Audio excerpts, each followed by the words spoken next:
नमस्कार, फाइटर समाचार में आपका स्वागत है। पेश आज 8 जून मंगलवार शाम 7 बजे राजस्थान की खास खबरें। कांग्रेस महंगाई के खिलाफ 11 जून को प्रदर्शन करेगी। राजस्थान प्रदेश कांग्रेस अध्यक्ष गोविंद सिंह डोटासरा ने आज अपने जयपुर आवास पर आयोजित पत्रकार वार्ता में कहा कि कांग्रेस 11 जून से महंगाई के खिलाफ प्रदर्शन करेगी।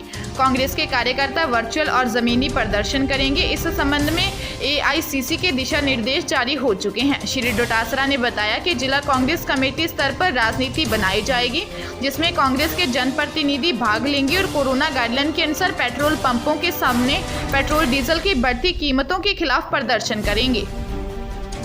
PM नरेंद्र मोदी ने घोषणा की थी कि 18 वर्ष से ऊपर आयु वर्ग के लाभार्थियों को फ्री वैक्सीन लगाई जाएगी।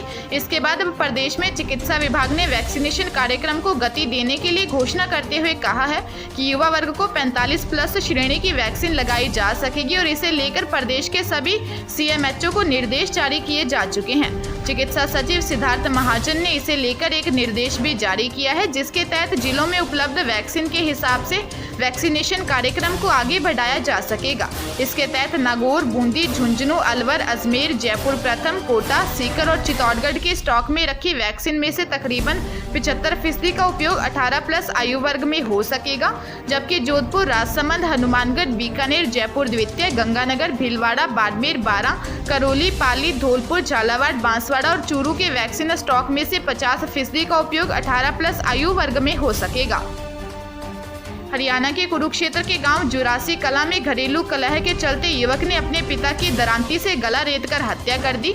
वारदात से पहले पिता पुत्र के बीच झगड़ा हुआ था। मृतक की पहचान जगमाल वासी जुरासी कला के रूप में हुई है। मामले की सूचना पाकर पुलिस ने घटनास्थल का जायजा लिया तथा शव को LNJP अस्पताल में भिजवाया। थाना सदर पिहोवा ने दर्ज करवाई शिकायत में जगमाल की पत्नी परवीन ने कहा कि वह गांव से सामान लेने के लिए पिहोवा आई थी। शाम को उसे फोन पर सूचना मिली कि उसके बेटे रिंकू और पति जगमाल के बीच झगड़ा हो गया, जिसमें रिंकू ने गन्ना काटने वाली दरांती से जगमाल पर हमला करके उसे बुरी तरह से जख्मी कर दिया है।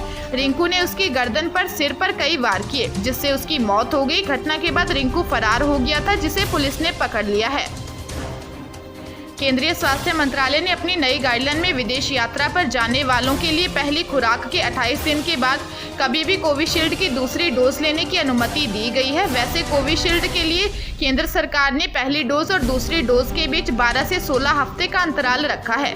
केंद्र सरकार ने शिक्षा या रोजगार के लिए अंतर्राष्ट्रीय यात्रा करने वालों और टोक्यो ओलंपिक के लिए भारतीय दल के सदस्यों को कोविशील्ड टीके की दूसरी खुराक लगवाने के लिए निर्धारित 84 दिन के अंतराल में छूट दी जाएगी। केंद्रीय स्वास्थ्य मंत्रालय ने कहा कि कोविन प्रणाली जल्द ही ऐसे अपवाद मामलों में दूसरी खुराक की सुविधा उपलब्ध करवाएगी। कांग्रेस महासचिव प्रियंका गांधी वाड्रा ने मंगलवार को आरोप लगाया कि नरेंद्र मोदी सरकार ने कोविड-19 महामारी से मौत के आंकड़ों को घातक कोरोना वायरस के संक्रमण को फैलने से रोकने का साधन बनाने के बजाय दुष्प्रचार का साधन बना दिया। उन्होंने सरकार से प्रश्न पूछे ने कि अपनी श्रृंखला के तहत वीडियो जारी कर यह दावा भी किया कि महामारी की वजह से मरने वालों के आधिकारिक आंकड़ों तथा विभिन्न शहरों में शमशानों और कब्रिस्तानों में हुए अंतिम संस्कार की संख्या में बहुत अंतर है। प्रियंका ने सवाल किया कि कोविड से हुई मौतों के बारे में सरकार के आंकड़ों और शमशानों कब्रिस्तानों के आंकड़ों में इतना फर्क क्यों। उन्होंने यह भी पूछा कि मोदी सरकार ने आंकड़ों को जागरूकता फैलाने और घातक कोरोना वायरस के संक्रमण को फैलने से रोकने का साधन बनाने के बजाय दुष्प्रचार का साधन क्यों बना दिया। भरतपुर जिले में आर्थिक तंगी के चलते सेवर क्षेत्र के एक मजदूर ने आत्महत्या कर ली। लॉकडाउन में युवक बेरोजगार हो गया था, उसे कोई काम धंधा नहीं मिल रहा था। पुलिस से मिली जानकारी के अनुसार घटना के संबंध में मृतक के पिता चरण सिंह जाटव ने रिपोर्ट दर्ज करवाई है कि उनका बेटा नाहर सिंह रात को बिना बताए घर से चला गया। देर तक घर नहीं लौटा तो उसे आसपास काफी ढूंढा गया, लेकिन उसका कहीं पता नहीं चला। सुबह लोग जब शौच के लिए खेतों की तरफ गए तो शीशम के पेड़ पर नाहर सिंह का शव लटका मिला। वह अविवाहित था और मजदूरी कर परिवार का खर्च चलाता था। लॉकडाउन के चलते काफी समय से उसे काम नहीं मिल रहा था, जिसके चलते वह आर्थिक तंगी से जूझ रहा था और कई दिनों से तनाव में चल रहा था। सीकर जिले के रिंगस कस्बे के वार्ड 7 की तन में स्थित ढाणी बड़वाली में 30 वर्षीय विवाहिता ने कमरे में चुन्नी से फंदा लगाकर आत्महत्या कर ली। तहसीलदार महिपाल सिंह राजावत ने बताया कि पिंटू ने कमरे में चुन्नी का फंदा लगाकर आत्महत्या कर ली। पिंटू एमएससी कर नौकरी के लिए कंपटीशन की तैयारी कर रही थी। पिंटू के भाई रमेश कुमार निवासी लामिया ने बताया कि पिंटू ने सुबह करीब 9 बजे उसे व्हाट्सएप पर सुसाइड नोट व रोती हुई की फोटो भेजी थी। सुसाइड नोट में पिंटू ने अपने भाई को संबोधित करते हुए लिखा था कि भाई अब मैं मरने जा रही हूँ, पूरा दिन ताने ही ताने और अब तो मेरे को मारने की भी धमकी देता है, इसलिए मैं खुद ही मर जाती हूँ। इसे उम्र कैद की सजा दिलवाना, पुलिस मामले की जांच कर रही है। बीकानेर जिले के जयपुर नेशनल हाईवे पर एक युवक का शव मिलने के बाद से सनसनी फैली हुई है। पुलिस यह पता लगाने में जुट गई है कि इस युवक की हत्या की गई है या फिर सड़क हादसे में मौत हुई है। दरअसल युवक का शव नेशनल हाईवे पर सड़क से कुछ दूरी पर झाड़ियों के आसपास मिला है। किसी राहगीर ने सेरूना पुलिस को सूचना दी। प्राप्त जानकारी के अनुसार मृतक लखासर गांव का निवासी रघुवीर सिंह है। करीब 25 से 30 साल के इस युवक ने पैंट शर्ट पहने हुए है और कहीं कोई ज्यादा चोट के निशान नहीं है। संभवतः सिर में गंभीर चोट लगने के कारण उसकी मौके पर ही मौत हो गई। पुलिस मामले की जांच में जुटी है।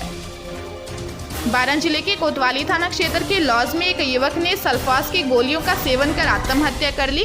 सूचना पर पहुंची पुलिस ने शव को अपने कब्जे में लेकर अस्पताल की मोर्चरी में रखवाया है। पुलिस ने बताया कि मृतक की पहचान शिव कुमार सैन निवासी बारन के रूप में हुई है। युवक ने के सिद्दीक लॉज में कमरा किराए पर लिया हुआ था। पुलिस ने बताया कि युवक ने कर्ज के चलते आत्महत्या कर लिए जाने की जानकारी मिली है। पूर्व में भी मृतक के पिता ने कर्ज के 15 लाख रुपए चुकाए थे। पुलिस मामले की जाँच कर रही है। ताजा तरीन खबरों के लिए फाइटर न्यूज को सब्सक्राइब करें और बेल आइकन को प्रेस करें ताकि नई न्यूज अपडेट होते ही आपके फोन की घंटी बज जाए। Once again